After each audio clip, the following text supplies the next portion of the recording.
Hey everyone, and welcome back to the channel. Ever look at a stock that's hit a new 52-week low and wonder if it's a falling knife or a golden opportunity? When you combine that price dip with a solid dividend, the potential can be huge.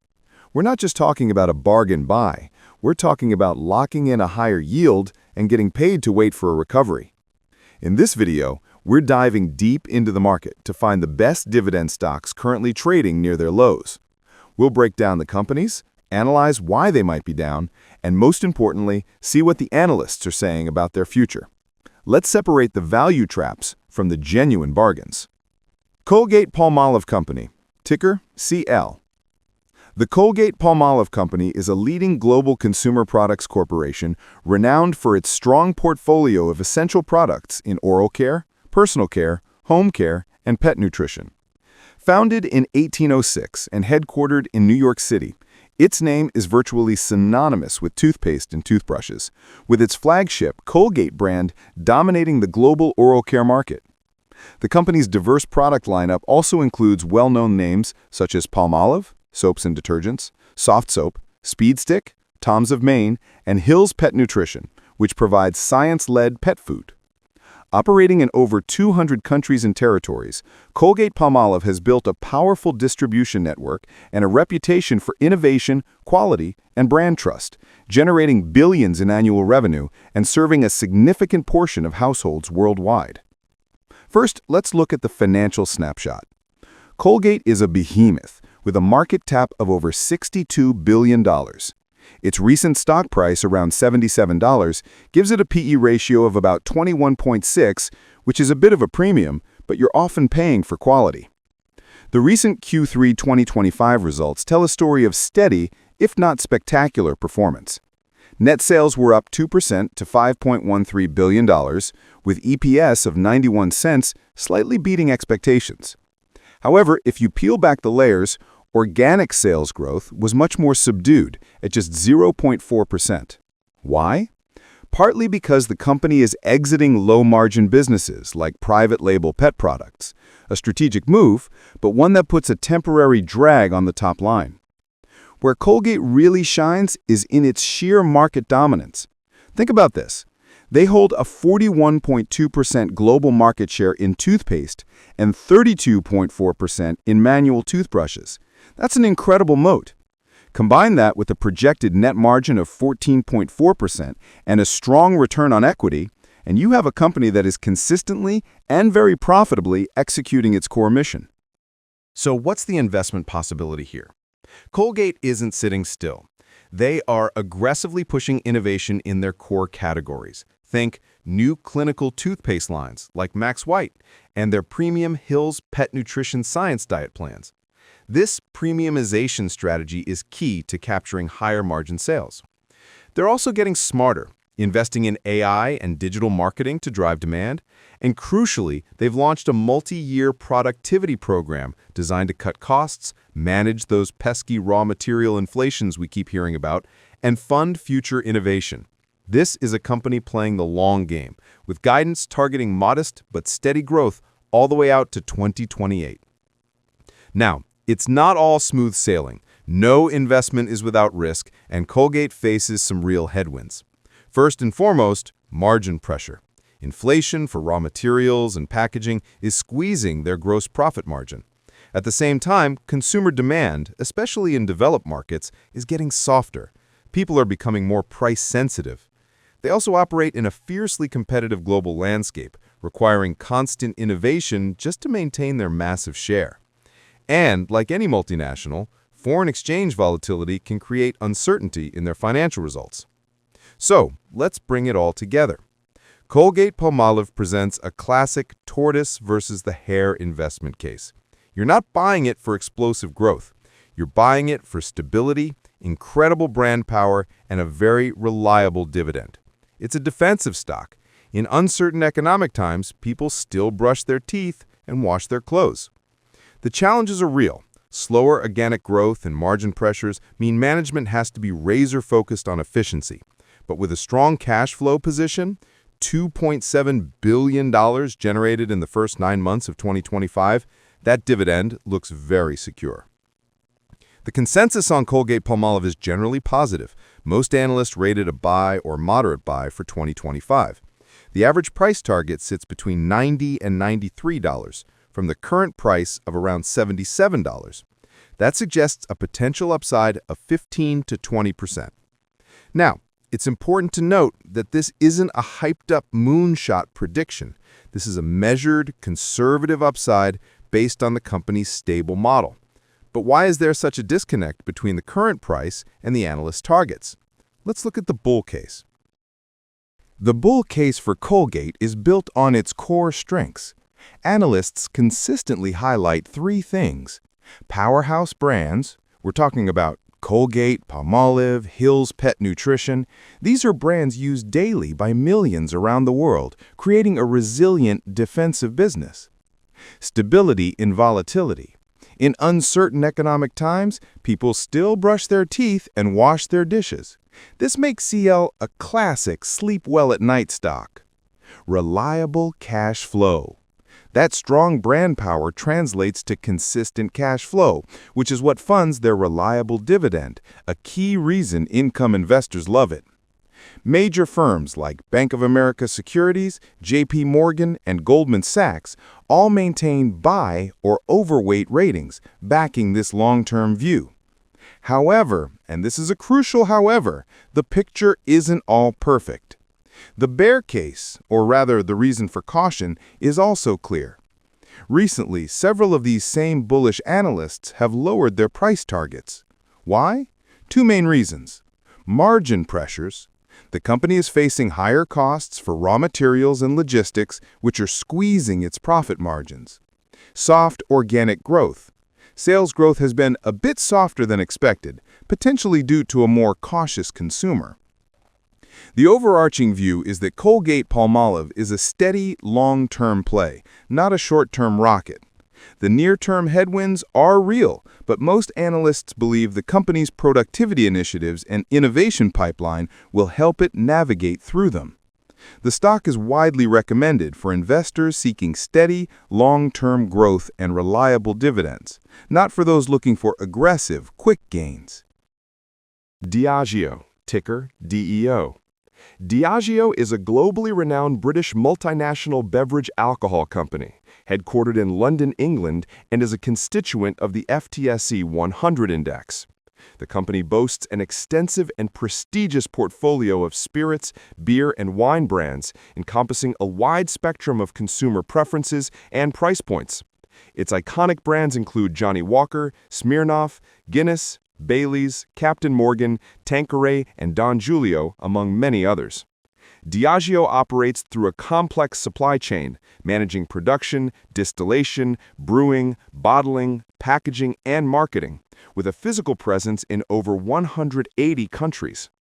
Its business model is focused on building strong brands through strategic marketing, innovation, and ensuring broad distribution to capture value across both developed and emerging markets, making it one of the world's leading players in the industry. Let's start with the brutal truth. 2025 has been a punishing year for Diageo shareholders. The stock is down about 31%, trading around $92. That's a massive decline for a company of this caliber. But here's the first twist. Despite this terrible price action, the majority of analysts covering the stock still maintain a buy rating. Their average price target sits around $109, suggesting a potential 13% upside from here. So what's the real story? Let's dive into the numbers. Financially, Diageo's picture is mixed. Revenue for 2025 was essentially flat at about $20 billion, but the real pain is in the profits. Earnings per share dropped by over 8%, and the operating profit took a massive hit, falling nearly 28%. Why? A perfect storm of issues. Inflation is squeezing margins, currency exchange rates are a headwind, and the company had to take significant impairment charges.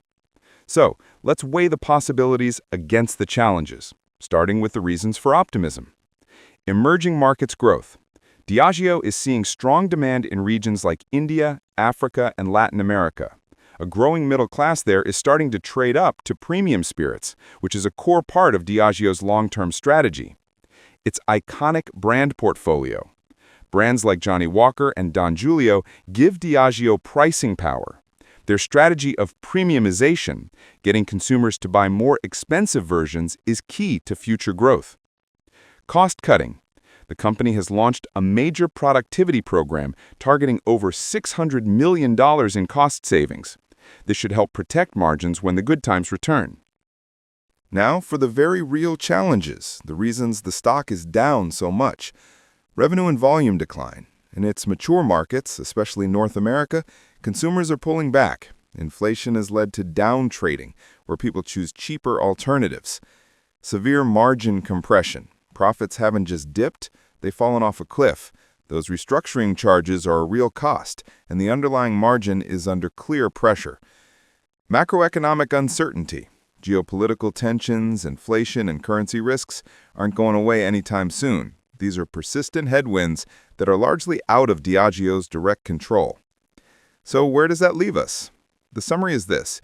Diageo is a company in a transition phase. It's facing serious short-term pain in its developed markets, but it's betting its future and betting big on the long-term growth of emerging markets and the power of its premium brands. The analyst consensus for Diageo currently sits in a range between hold and moderate buy. This isn't a screaming strong buy from everyone, but it's a cautiously optimistic outlook. Out of 9 analysts surveyed recently, it's almost a perfect split. About half say hold, and the other half say buy or moderate buy. It's important to note that there are very few, if any, outright sell ratings. So, what are the bulls seeing? Significant upside potential. The average 12-month price target sits between $109 and $122. With the stock currently around $92, that implies a potential upside of 18 to 33% from today's price. That's a substantial move for a large, stable company like Diageo. Big bank backing. Major firms are on board with this view. For example, UBS recently reiterated a buy rating with a price target of $122.45. Their confidence is based on Diageo's solid long-term growth potential despite some near-term challenges. Other big names like Bank of America and Citigroup also maintain buy ratings, often pointing to Diageo's incredible portfolio of global brands and its strong growth prospects in emerging markets. Reasonable valuation. From a numbers perspective, Diageo is trading at a PE ratio of about 22. While not dirt cheap, this is considered a reasonable and even appealing valuation compared to some other stocks in the consumer staples sector. Now, let's flip the coin. A moderate buy or hold rating always comes with caveats. And for Diageo, there are a few important ones you need to know. Credit outlook concerns. In a significant move, Fitch Ratings revised Diageo's outlook to negative in late 2025. This doesn't mean they downgraded the company's credit rating yet, but it signals concern. The main issues? Potential profit margin compression and broader economic uncertainties that could hurt consumer spending on premium spirits. Execution risks. Some analysts are worried about the company's ability to successfully execute its cost-saving and restructuring plans. If management stumbles here, it could further pressure earnings. There's also been noted softness in demand in key developed markets, which is a headwind the company needs to navigate. Institutional moves. Even though overall institutional interest remains strong, we have seen some large funds trimming their positions. This isn't a mass exodus, but it does indicate that confidence isn't universal, and some big players are taking a wait-and-see approach. The overall takeaway is that analysts recommend Diageo as a moderate buy. They see a clear path for price appreciation over the next 12 months, driven by its world-class brand portfolio and long-term growth in emerging markets. However, this is not a low-risk bet. The recommendation comes with a side of caution. Investors need to be aware of the risks, the negative credit outlook, margin pressures, and the challenge of reigniting growth in a shaky economic environment. Bristol-Myers Squibb Company, ticker BMY. Bristol-Myers Squibb Company, BMY, is a global biopharmaceutical leader whose core mission is to discover, develop, and deliver innovative medicines that help patients prevail against serious diseases. The company's strategic focus is primarily on transformative treatments in key therapeutic areas, including oncology, immunology, cardiovascular diseases, and neuroscience. With its rich portfolio and pipeline, BMY is renowned for blockbuster drugs such as Opdivo, nivolumab for cancer immunotherapy, and Eliquis, apixaban for stroke prevention. Through its cutting-edge research in fields like cell therapy and genetics, strategic acquisitions, and collaborations, Bristol-Myers Squibb aims to address significant unmet medical needs and drive the next wave of advancement in patient care worldwide. First, let's talk about why many analysts are still bullish on BMY. The company isn't just treading water, it's actively growing. In their latest Q3 2025 report, Bristol-Myers posted some impressive numbers. They brought in $12.22 billion in revenue, that's up 3% year-over-year, and they beat earnings expectations by over 7%, with an EPS of $1.63. But the real story is their growth portfolio. Sales for key products like the blood thinner Eliquis and the cancer immunotherapy Opdivo surged by a massive 18%. This isn't a company resting on its laurels, it's one that's actively firing on its key growth cylinders. Because of this strong performance, management was confident enough to raise their full-year guidance. They now expect revenue up to $48 billion and earnings per share between $6.40 and $6.60. From a valuation perspective, with a stock price around $46 and a PE ratio of about 15.5, BMY looks fairly valued, if not slightly cheap, compared to its pharmaceutical peers. It has a strong cash flow, which is crucial for funding its extensive research and development, not to mention paying that attractive dividend. So what's fueling this growth beyond the current blockbusters? The answer lies in the pipeline.